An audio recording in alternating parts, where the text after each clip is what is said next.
Hey, what's going on, social media family? Michael Cabradilla right here in sunny San Diego, California. We've been reading through this book right here, 100 Simple Secrets of Happy People, what scientists have learned and how you can use it.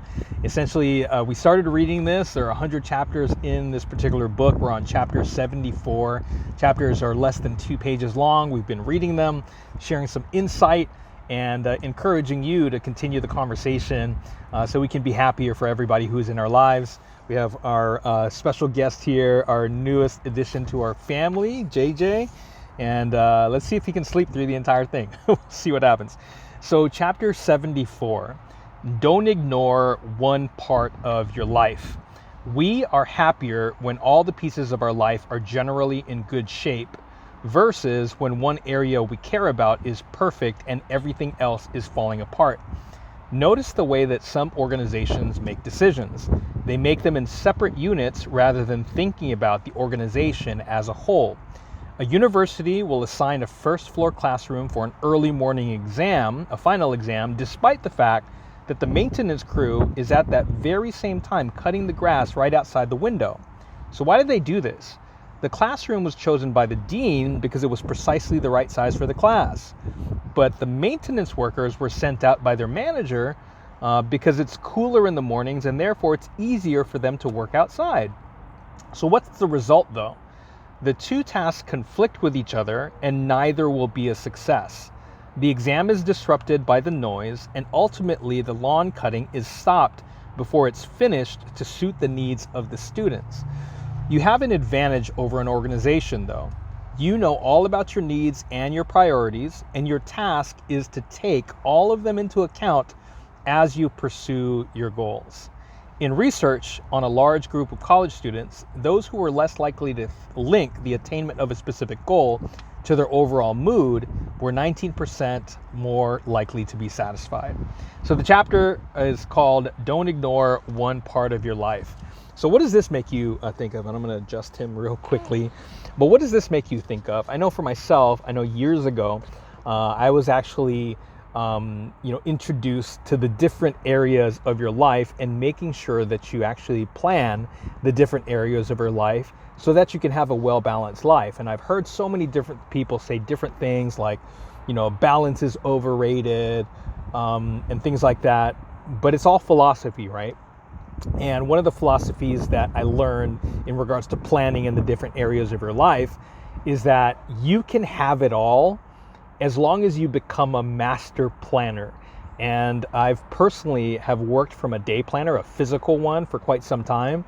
And when I am on my game in business, in family, in finances, in growth, in my personal development, in my fitness, it's usually because I plan it.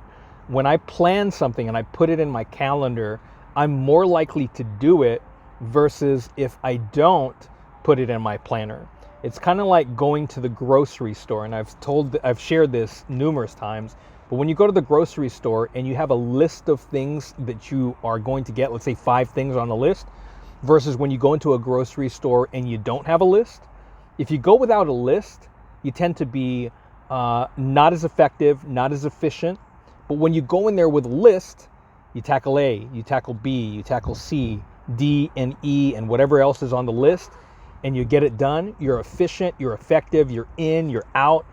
And it's like that almost when you're planning things. I've heard it also said that you can tell what is important to someone by what they put in their planner.